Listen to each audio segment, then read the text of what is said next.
Welcome back to the Goku Running Talks podcast for episode 7. We have Lauren Balthazar. She is part of the Houston Marathon, where she handles the participant and volunteer services for all of the Houston Marathon. That means the expo, the volunteers, and all of that. We'll learn everything that she does and a little bit about her in this episode. So sit back, relax, and enjoy. All right, welcome to another Goku Runner Talks episode. This is Lauren Balthazar on the episode. How are you doing, Lauren? I'm good. How are you? I am good. Thanks for being on the podcast. I know that you're part of the Houston Marathon, but I do want to get to know you a little bit. So can you tell me a little bit about yourself and your running history? Sure. I have been involved with the Houston Marathon Committee for 17 years now.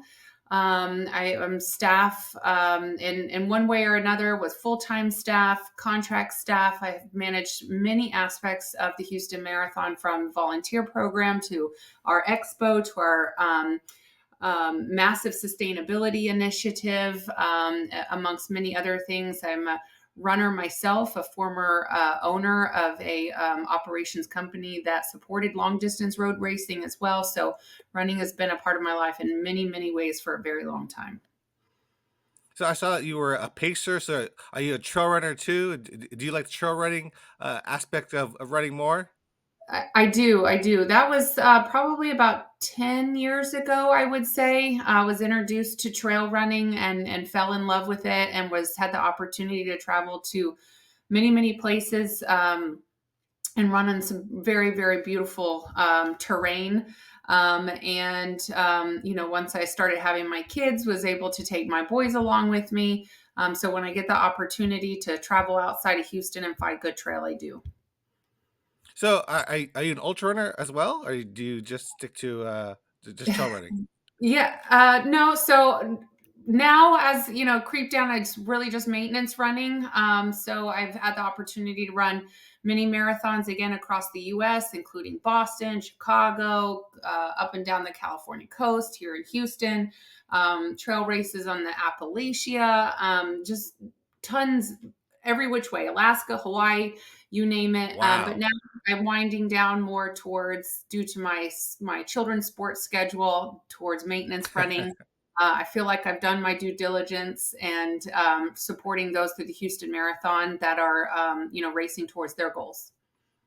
Yeah, kids will definitely take up your time. I don't have any kids myself, but my best friend has kids, and he's just taking them to one sport after the other every day. And I'm like, man, he has no time to do anything else for sure. No, yeah, they creep up on your personal schedule for sure. So, does for the Houston Marathon, is it a requirement that you are a big runner? Is that one of the job things that they ask you about in your CV or anything? It really isn't. No, it really isn't. We have on staff, our contract team and our full time staff, a good mix. So we've got some very serious runners, and then some that I don't think I've ever seen run. But they bring just a wide. Everybody brings a wide range of assets, best practices, experience to the team, from an operational logistical standpoint, marketing, media, sponsors, nonprofit, etc. So, and it really makes a perfect circle regardless of their running experience, if you will. Yeah, so if you don't know me, I'm Jeremy, and I've started my Three Bros Running Company. I'm also a Houston Marathon ambassador. So we just took over 3 races in Galveston, the toughest 10K Galveston, toughest Kima, Seabrook. So we just took over those. So I know what you're going through. And how many years have you been a part of the Houston Marathon? 17 years. 17 years. Wow. So, Mhm. and before that, you said you were also putting on races as well. I think I saw Paraland and other races Yeah. too on your thing. Yeah, so I started my career in nonprofit, so supporting sports endurance training, or well, fundraising through sports endurance training. So national nonprofits like Leukemia and Lymphoma Society, the Crohn's and Mhm. Colitis Foundation, etc. And then in 2007, came on board with the Houston Marathon full time. And then after my first son was born, yeah, and I'm trying to think. Yeah, seems like a while ago. We created, along with my former business partner, a local logistics and operations company where again we Mhm. supported clients, nonprofit and for profit, for building their dreams in terms of putting on races here in our market. I run productions, and it formed on our dining room tables, and it went way beyond our expectations. So we went to a point where we were producing, 40 plus races a year all across. Wow. Yeah. Staff, warehouses, equipment, the whole nine yards. So it was a super fun time, and we owned races. So the brainchild of the Pearland Half Marathon, Pearland Turkey Trot, and several other women's quarter marathon. There are several other races that we owned as well. Um, and then supported the Houston Marathon all through this. So, that being said, and then 2022, I believe it was time to stay closer on the weekends to my boys. I have three sons now, and left I Run Productions in the capable hands of a great other team who are able to also continue to grow it, and are very popular and very successful in our running market here. And so, but my Houston Marathon is near and dear to my heart. So right now I continue to help and manage the volunteer program, sustainability, and expo. And we'll do it until they kick me out the door. So, how many times have you run the Houston Marathon before you actually started working for the Houston Marathon? In 17 years, I ran it one time, One because time. Okay. I mean, yeah, once. And I want to say it was 2 years ago, maybe. Oh, mhm, it could have been 2022. We don't, as staff, we don't have the opportunity to run the course. We're out there at 2 a.m. on race day, and we're the last mhm, ones to leave. So, our dedication is to those. I mean, you as an ambassador understand to an extent you get to run, but however, you have a support role as well. And we've got to make sure that we're going off without a hitch and providing the best possible service and standard to our runners and our walkers alike, and our wheelers and everyone else, volunteer sponsors, everybody. So we don't get the opportunity to run, but in a very odd year, I did get the opportunity to run. I think it was 2 years ago, and it was beautiful. And I'm not biased, or I try not to be, but it was, of all the marathons I've run, it was the most convenient. And I know the mhm. operations inside and out. And when I was Yeah. done and crossed the finish line and went into the GRB, which I've seen again erect and change and be torn down 17 times, and just, moseyed my way up to the escalator into my hotel and just went home, I thought, wow. I didn't have to get on a bus. I didn't have to wait in line for anything. And it was just lovely. I enjoyed every minute of it. Yeah, I've run a ton of marathons too, and the Houston Marathon is my Yeah. favorite marathon. I'm an ambassador, of course, but the people that come out on the course and cheer you on from the GRB, you're out there beforehand with a if it's cold that day or rainy, you're out of the elements and able to talk to your friends in a very laid back situation. Of course, the race is going to happen, but you're still meeting and seeing everybody out there, and then the race itself is awesome. And again, the finish line, you get the massage tables inside the GRB, and then the Mhm. food that everybody gives you. I love the Houston Marathon, and Me too. I'm surprised you weren't still stressing out during the race while running the race, because you're still had a lot of stuff going on. Or did you have a walkie-talkie on yourself while you were running the race? No, I was like, please don't. I hope nobody calls me. Everything's fine. I just want to enjoy this. No, it wasn't. No, I didn't. I was just so grateful to be able to experience it. And the course support, like you said, it's bar none. I mean, and I ran Boston, and Mhm. that course support will bring you to your knees. But I mean, it just doesn't even match Houston. It was wonderful, and I was born and raised here, still live here, and just it was a phenomenal time. So I feel fortunate to be able to run it. I don't know if I'll ever be able to run it again, but it was a golden opportunity. I couldn't miss it. All right, so your job title is senior manager, participant and volunteer services. So that's pretty much that's a big that's a wide variety or wide range of things to do. So what all is that? So again, the volunteer program. So I oversee the recruitment, retention, and management of all 7,500 volunteers that it takes to make the event the spectacular event that it is. And also our expo. So our wonderful expo that takes 2 day expo that takes place before Sunday on race day at the GRB. So that's everything from our vendor management to recruiting our vendors to the financial piece of it to the design to the setup, the tear down, everything that goes on from the music you hear to the food you eat while you're in the expo to the electrical drops on the ground, and also our sustainability program. Developed, if you will, our sustainability program in 2010, I believe, and it's Mhm. grown from there. So I still oversee that kind of just as the local subject matter expert, if you will.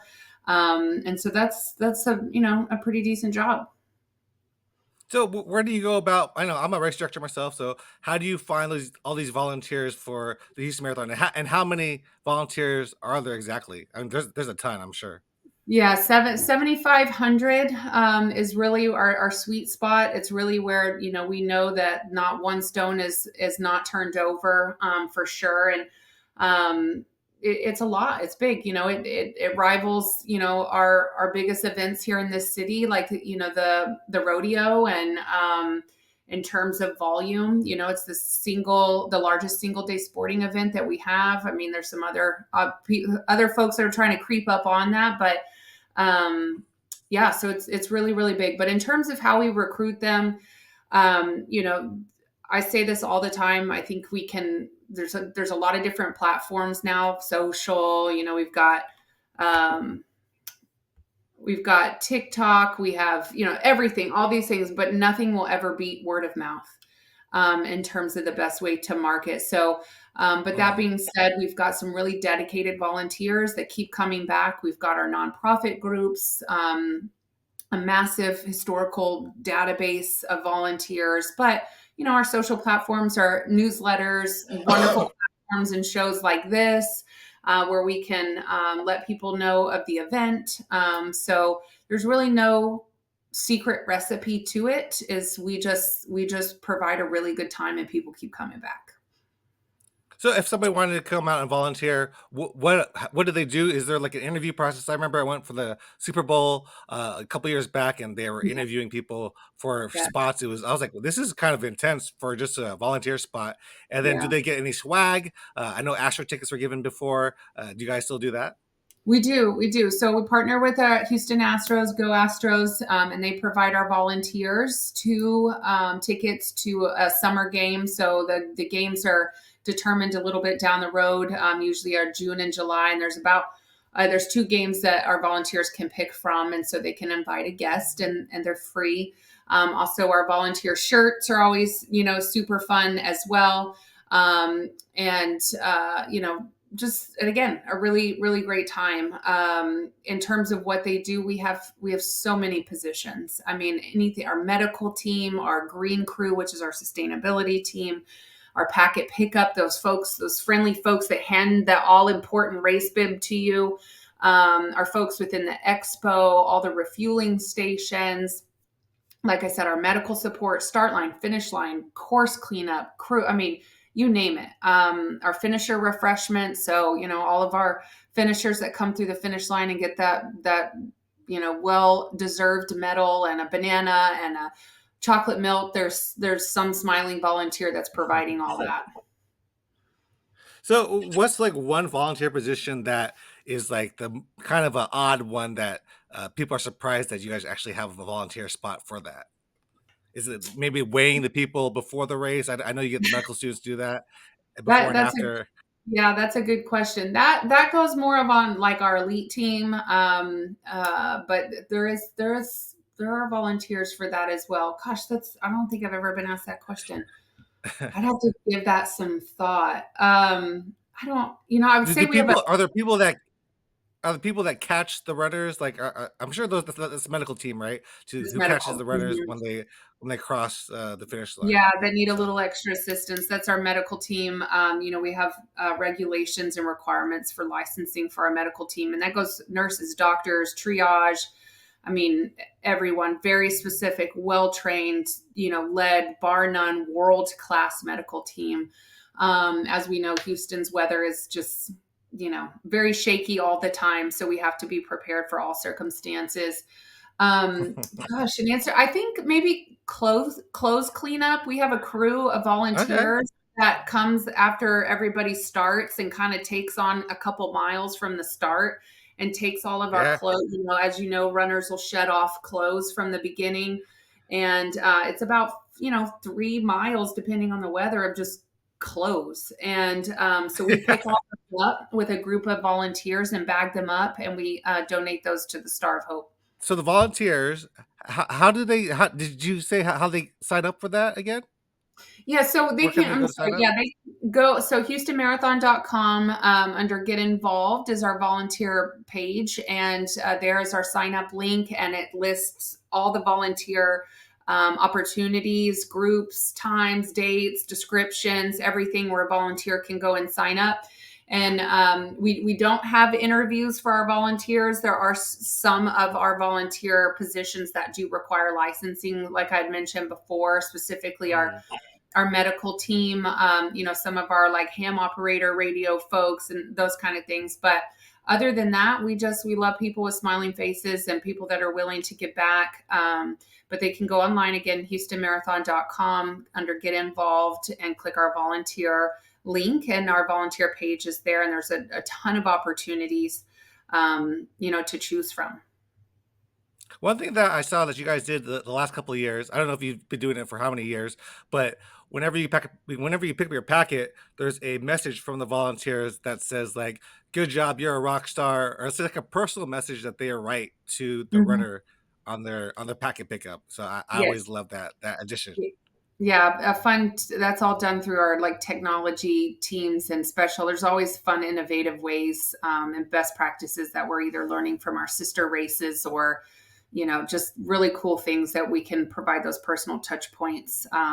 As you know, there's nothing better than walking into an expo and you could have run this first race or your 100th, and you get your bib and you get your pins and you go through the expo and you see it and the hype is there and the adrenaline's there, and it always feels the same. It never gets old, and it never changes. It's always very exciting.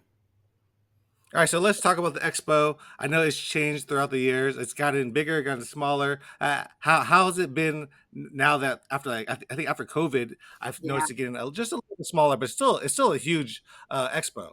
It sure is. And yeah, that's COVID. I mean, for all of us in a bazillion different reasons, really changed the game. I always said that the year after COVID was year one. Our baselines changed, our comparisons changed, our Yeah.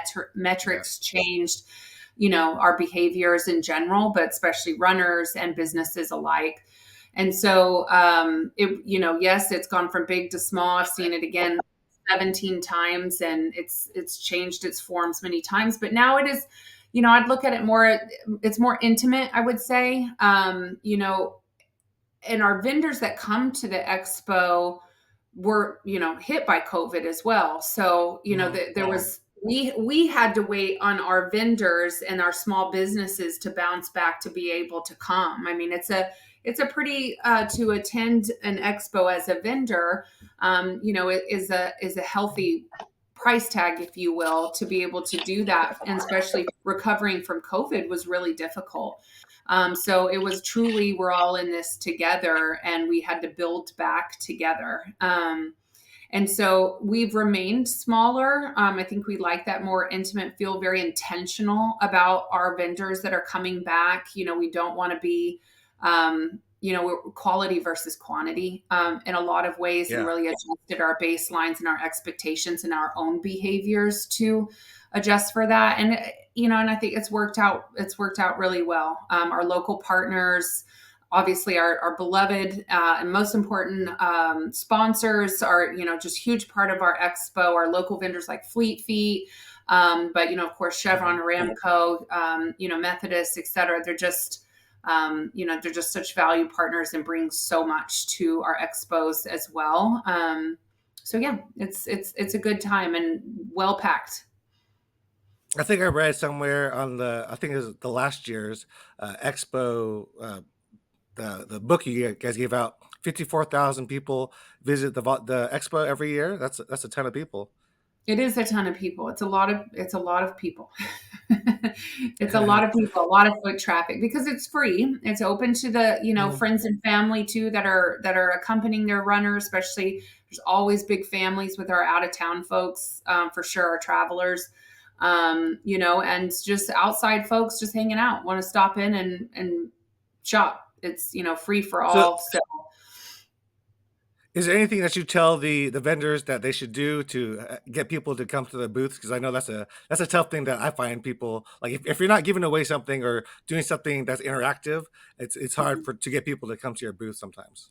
it is, yeah, because it gets a little redundant, doesn't it? Mhm. But yes, so we like to really encourage our vendors to bring something out that is specific to the marathon, whether that be, an additional logoed item or something. And honestly, as runners alike, you and I myself, discounts.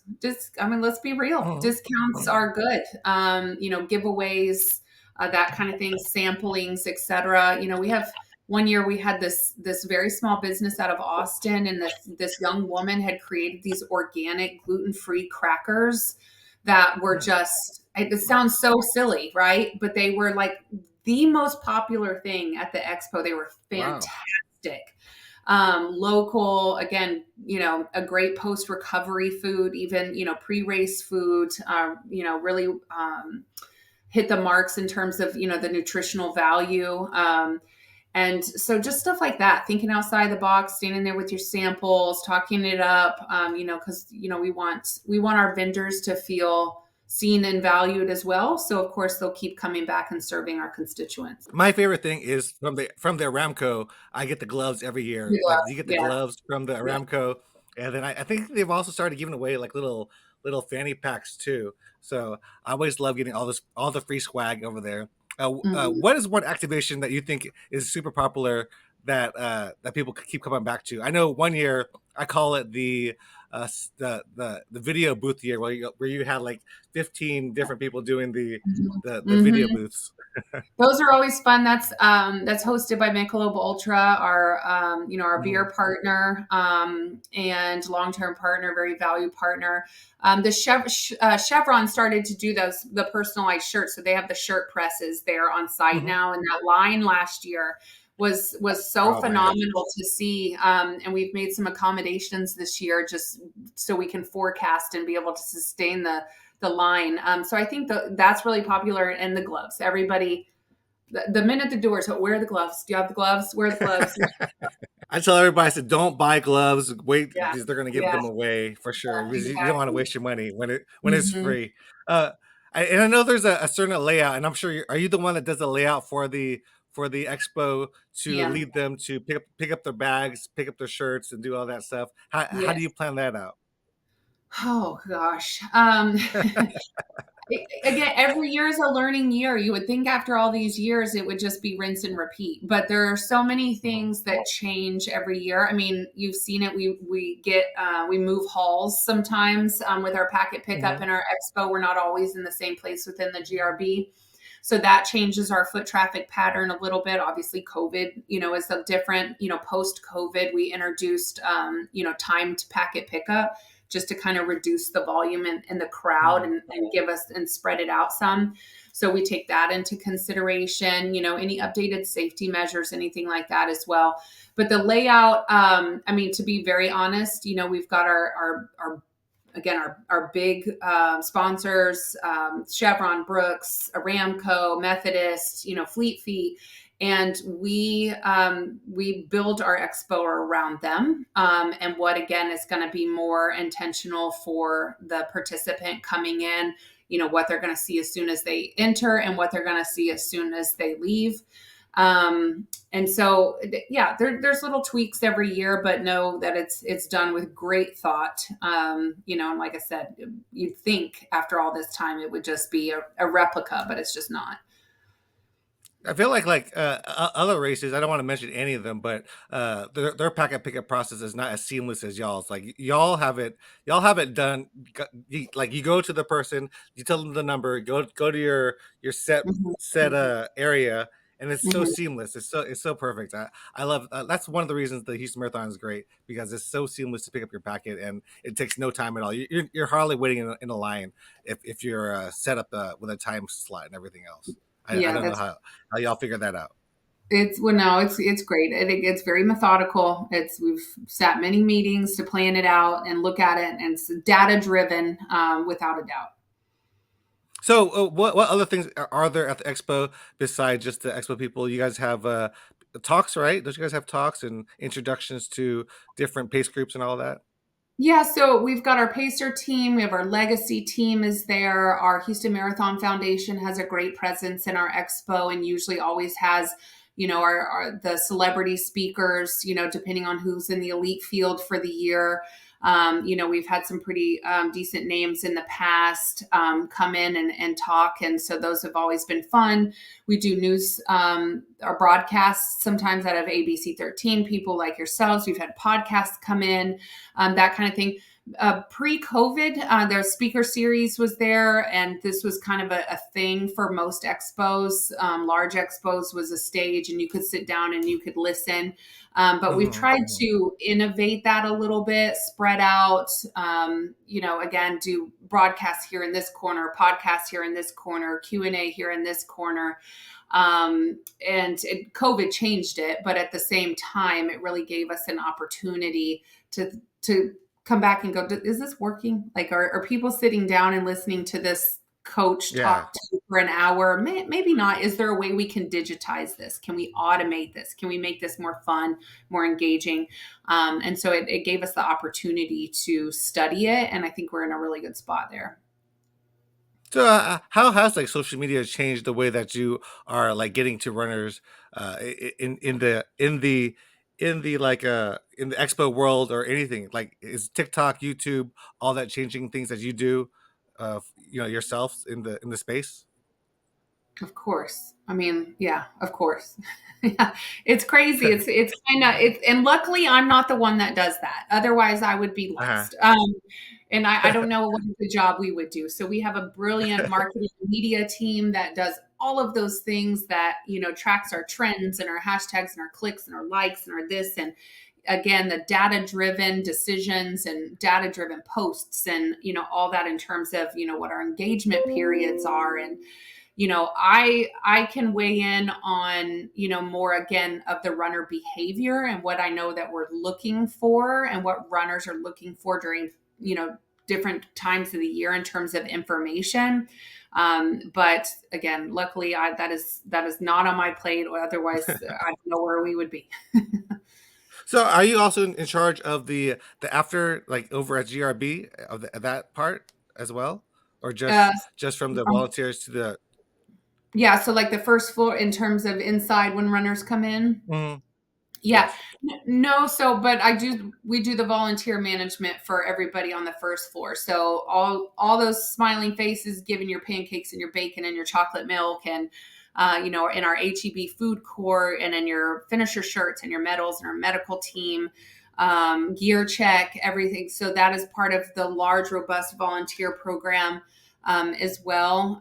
So my team and I oversee all of that and with the 5K as well on the first floor. So we're in there in the trenches and watching everybody come through, but we're making again, that standard is met for each one of our runners coming into the GRB and headed out the door into their respective vehicles or wherever they're going after that.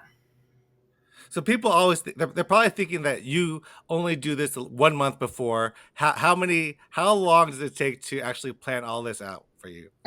I mean, we plan on like almost full 18 months in advance each year. So we're Wow. already talking 2025.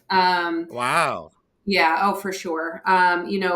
our procurement timelines for any event, and this is coming not just from the Houston Marathon, but from just experience in Mhm. producing races for so long. But procurement timelines are very, very lengthy. So, the medals, the designs for the shirts coming up, expo for next year, contracts, everything that for 2025 is already being discussed while we are in the heat of 2024. And a lot of people don't realize that, and then they don't need to. But that being said, it's a full 18 months and sometimes more. So, if there's a company out there or a race company that is thinking of coming out to the expo, what is the reasons to come out and have a booth at the expo? I mean, advertisement. I mean, 100% is you're grabbing those runners and letting them know. Our market, as you know, is very saturated with races. So I used to say this Mhm. in, when running my past company to all of our clients that would come. What about your 5K makes it different than the next 5K on the same day that's 30 miles down the road? And people need to know what sets you apart. And so you can look at a Houston running calendar and just the saturation, it's there. But you've got to be kind of the first one on the jump to get in front of your potential participants and get your word out and things like that. So like I said, word of mouth is where it's at, and good races are talked about and people sign up. Yeah, I think if you're seen more, if they come across you in your faces and see you in person, then it's going to be a lot more. They're going to want to run your race compared to if it's an ad on Facebook. If you're there Absolutely. giving out something and talking to them talking to somebody face to face, that's going to get a sign up better than an ad on Facebook, 100%. So Oh, you better be out there absolutely. if you're serious. Yeah. Absolutely. And Houston runners are so dedicated to the local events here as well. So having that touch point is also just is really healthy. So, have you seen the Houston running scene? Do you ever go out to the running clubs out here? I've seen the explosion of Houston running clubs over here in Houston, and it's pretty amazing. I'm from Beaumont, so I want to come out. Like, this seems to be a run every day over here, and that's good for the Houston Marathon for sure. Yes, it is. Yeah, the running clubs have just I mean, I remember when we had our kickoff party in 2007. Hmm. And even before that, I mean, when it started and like I said, in the kind of the nonprofit sports endurance training field, I mean, we had, Hurrah, and I think we had like Bark and, I don't know, maybe two others, maybe. And I mean, now Yeah, it's bananas. It's all walks of life, all speeds, all areas, all geographic from here to there, all across the yeah. county. It's beautiful to see. I mean, it really is. But it is very robust. But I what would you expect in the third largest city in the United States? I talked to one guy. He started his running group 8 weeks ago, and it already has 450 people every What? run. I'm like, that is amazing. And he's like, That is he's amazing. he's giving to charity, doing all this great stuff, and it's awesome that running has made a comeback. And I think there was COVID, and I think that actually kind of brought back running because that brought a lot of runners to the sport. Like, there wasn't Mhm, people, mhm. they needed something to do, and running was the sport to do, and Oh that's yeah. why I started my running company too. I was like, I think there's going to be a boom, and I think we're seeing that happen. It's just a matter of fact of how to get those runners to come out to run your races, and I think doing the expo is one of the reasons to do that. Yeah, the generational change, it's also takes like generational leaps as well, in terms of running. So I've seen over the years, younger runners, starting. And so it's always fun to kind of to gauge those trends. Have you gotten your kids running yet? My oldest is 12 and he loves to run and he's very fast. So there's a future there. He's on the cross country team in his middle school. Okay. So we'll see. He also plays baseball. So his quickness benefits him often. But yeah, we'll see. And the other two probably they're like, well, I'm not doing that. How about I'm your not. husband? Your husband's a runner? Yeah, he was. At one point, he is a deputy for the sheriff's office, so his time is short. Personal time is short, but he does run. We have a very fancy treadmill here, so that's where he gets his miles in. Is on our treadmill in the wall just behind me. So yeah, he likes to run, but not the long distances that probably you and I have done. All right. So, anything else you want to talk about the Houston Marathon and what you do over there that people that need to know that I haven't touched on yet today?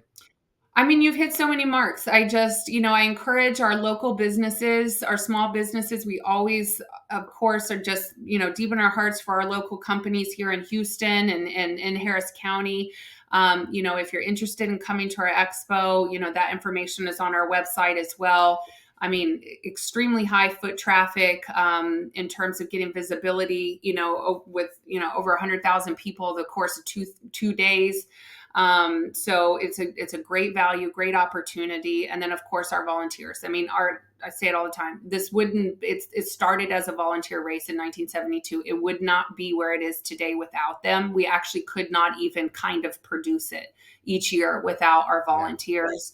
Expos and sponsors and shirts and all that stuff wouldn't even matter without them. So, if you're not a runner or a walker, come and join us in volunteering. It's a ton of fun. It's so much fun, and there's opportunities for everyone. Yeah, and make sure when you're out there and you're running the race, or even at the expo, to thank your volunteers that handing you the shirt. Thanks the volunteers that are handing you that cup of water or cup of Gatorade or whatever electrolyte they have, because they're out there, spending their own time to help you out and have a fantastic race. And that's what's beautiful about the Houston Marathon, and that's why I run it. I've been running it for many, many years. Well, there's a So, teaser right there behind me is the volunteer shirt for 2025, but I'll move my camera now. So our samples just came in. so yeah, so make sure to watch this on YouTube for sure to see that teaser. I have one more last thing for you. It's called This or That. It's a thing I do to end the podcast for everybody, and that Okay. is, I ask you two questions and you have to pick one or the other. So it's hamburgers or pizza. Which would you choose? Hamburgers. Okay, I'm waiting for the one time where I get a vegan and they're like neither. Or I'm sure there's vegan options too. I'm sure there is, but you're uh, not talking to one. the next one is participating in a race or race directing or being part of the committee of the race. Which would you rather do? Gosh, that's a tough one. I'm gonna say work. I'm gonna say committee or staff. Yeah, I think it's for sure. really gratifying, to see the race that you've been putting on for, like you said, 18 months, and then seeing everybody finish it and have hearing all the stories at the end of the day. It's like, man, we did that. So Oh, that's I really still watch gratifying. people come in just flooded with tears and hugs, and I'm still just like choking them back. I mean, because that moment, and it's wonderful, and the fact that you had a small part of that it's very rewarding. And then this is one for you: running or skiing. I saw you do some skiing or some kind of something outdoors in the snow. Yeah, Did you do running. skiing? You're running. I see way too many people airlifted off of mountains. No, no, no. Running on a mountain, near a mountain, fine, but I'm not skiing down mountains anymore. All right, this one is Texas or A&M. Texas, hook 'em horns. Red River's tomorrow. Oh my gosh. Yeah, hook 'em Perfect. horns Okay. all And then the last one is trail running or road running. Oh, I gotta say trail now. Have to. Oh, wow. Yeah. I love So do you yeah, have I any other? Do you have any races that you are signed up for in the future or anything, or do you I just like you said you're yeah, just I'm where running where the you at? BCS, yeah, the BCS marathon, Bryan College Station on December, what is that, 8th? This is my fourth Okay. time running it. It's super fun. I love it. It's a little hometown. It's 90 minutes from here. It runs you through Mm-hmm. the campus and I really like it. Again, it's small. They've got really good food afterwards too. But I Wow, know, that's fun. yeah, I know the race director from past chapters in life, and always have a good time. And the weather's always cold, so but I've heard about that's the on race. the running calendar. I need to do that race. I've heard about that BCS. I've heard about is BCS the same as 3M or remember 3M half marathon? That's a Yeah, different race, 3M right? half marathon. That one's in Austin. Okay, that's in Austin. Yeah, I that's heard in there's Austin. good swag. They give every 3M available swag available on in the swag bag. Yeah. Yes, they do. We used to produce or help produce that race. That we were contract staff for a part of it many moons ago. That in the Austin Marathon. So they do have very good swag as well. I'm gonna have to pick your brain later on everything because that's for my races that I'm putting on next year, just to make Please sure do. it goes well. Yeah, For please sure. do. I'm happy to help. I'm, that part, retired, if you will, from that. Just kind of focus in on, how I can serve with Houston Marathon in my capacity today. But I'm happy to help. It's a challenging yet so rewarding career, if you will. And so, yeah, absolutely. Anytime. All right. So, how can people reach out to you if they need to reach out to you? If they want to, ask you any questions. Sure. So, several different ways again, website, but I can also be emailed at volunteers@houstonmarathon.com, or if those that are interested in our expos, expo@houstonmarathon.com. All right. So, thank you so much for helping out the Houston Marathon and doing everything you do for the last 17 years. And I appreciate you to make it, an even better race from year to year to year.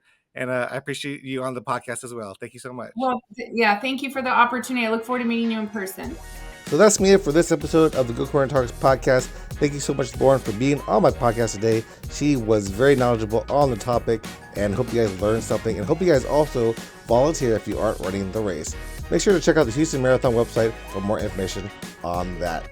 Make sure to like, subscribe, comment, do all those things to make my podcast the biggest thing ever. And also, there's a new episode every Monday. See you guys on the next one.